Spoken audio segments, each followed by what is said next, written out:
We go up to Capitol Hill to learn more about the U.S. Senate Youth Program, which is celebrating its 50th anniversary. We're in the U.S. Senate Russell Rotunda with Maine Senator Susan Collins, an alumna of the U.S. Senate Youth Program. Tell us about the program and how you got involved. The program is a wonderful opportunity. It brings students from all over the country, two from each state, to Washington for a week to learn about government. When I was chosen way back in 1971, I had never been on an airplane, I'd never been to Washington, and I certainly had never met a United States Senator. So this was a program that really changed my life in many ways. It's a great program. What was it like to meet the woman who holds your seat, the seat you now hold, Margaret Chase Smith? The highlight of the week for me was certainly my meeting with both of my senators, Ed Muskie and Margaret Chase Smith. I had the best senators in the whole United States. But what was really special is that Senator Smith took nearly 2 hours talking with me about the issues of the day. She gave me a copy of her famous Declaration of Conscience, in which she spoke out against the excesses of Senator Joseph McCarthy. She was the first senator to really confront him. And she taught me to stand tall for my principles, to stand tall for what I believed in. When you went home after that experience, what did you take with you? You saw so much, everything from being in the Capitol for the first time to meeting these leaders who we now reflect in history are so important.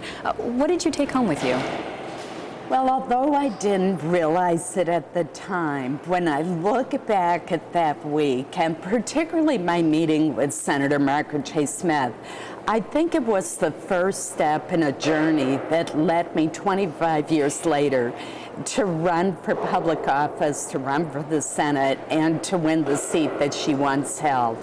It taught me the importance of getting involved, a lesson that my parents had always reinforced at home, but it taught me that you could make a difference.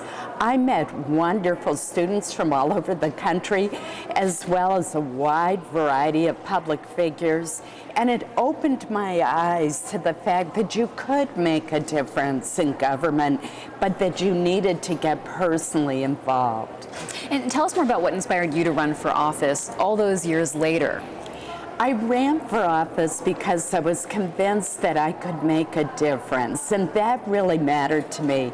I remember my parents saying to me that you had no right to complain about government and policies if you sat on the sidelines and were not willing to get involved. And both of them were very involved in the community, in the state, in politics, and in civic organizations. But the United States Senate Youth Program helped me put it all together and to see government and politics at a whole different level. It really is an extraordinary experience for the students who are chosen to participate in this program. And while I happen to be the only alum who's become a United States Senator, many other of the alumni have gone on to jobs in, well, there's a House member in jobs in politics, in the judicial branch, and have made a real difference in their communities. And I think if you ask them, they would point to this program as an important reason why. As you mentioned, you and then Congressman Gardner of Colorado are the two alums who are here serving in Congress. What's your advice to the class of students who are here now? It's the 50th anniversary. Students from around the country are gathered in Washington this week. What do you tell them? My advice for them is to recognize that they can make a difference and that they should go for it and follow their dreams. I think that so many young people, so many people in general, are afraid to take the risk of running for office or whatever their dream may be. They talk themselves out of it, and then years later, they're filled with regret that they didn't try. And I've found that the biggest disappointments in life come not when you try and fail, but when you fail to try. So I would encourage them to follow my lead. If they're interested in running for public office, go for it. I particularly would say that to the young women. A lot of times young women talk themselves out of running for office. They're convinced that they're not ready, that they're never quite prepared enough.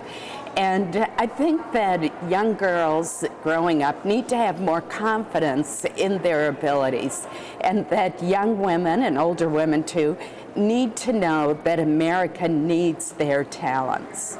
Your colleague and fellow Maine Republican Olympia Snowe announced last week she's not running for re-election, and she cited a breakdown in bipartisanship and collegiality in the U.S. Senate. As you talk to the young people coming into this program and share your message with our audience, what is your take on the collegiality, and what's your hope for the future? Are you concerned that young people will find other ways to serve, not running for office? First of all, it's a huge disappointment to me that Olympia has decided not to run. It's a huge loss not only to the state of Maine, but to our country and to me personally. But I would tell young people not to be discouraged. They're the ones who hold the future of this country in their hands. And I believe it's the public that needs to demand an end of the excessive partisanship that has led to so much gridlock in Washington.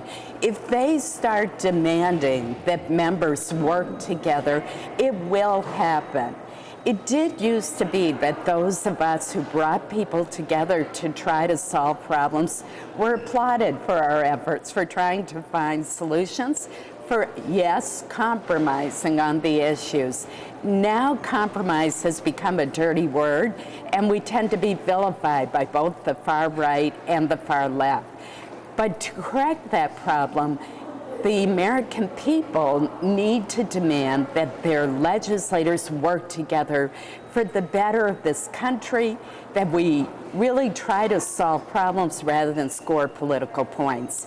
And that's going to be part of my message tonight when I speak to the delegates to the Senate Youth Program.